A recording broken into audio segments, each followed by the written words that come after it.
క్రైస్తలో ఫిబ్రవరి 13వ తేదీ 2020. ఈరోజు దేవుని వాక్యం. శాశ్వతుడైన దేవుడు నీకు నివాస స్థలము, నిత్యముగా నుండు బాహువులు నీ క్రింద నుండును. ఆయన నీ ఎదుట నుండి శత్రువులను వెళ్ళగొట్టి నశింపచేయుమనెను. ద్వితీయోపదేశకాండం 33వ అధ్యాయం 27వ వచనం.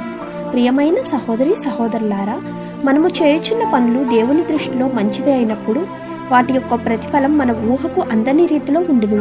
అబ్రహాము ఇష్టుడిగా బ్రతికినాడు. దేవుడు ప్రతిగా అబ్రహాముకు కావలసినవన్నీ ఇచ్చాడు.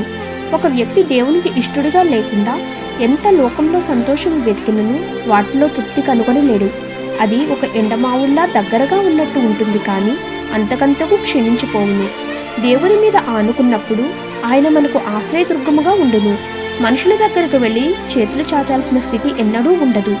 ఆయన కృప మనకు మెండుగా ఉండును. ఆయన మన మీద వ్యతిరేకంగా పనిచేయుచున్న వారిని సహితము ఆయన అనుకూలముగా చేయును.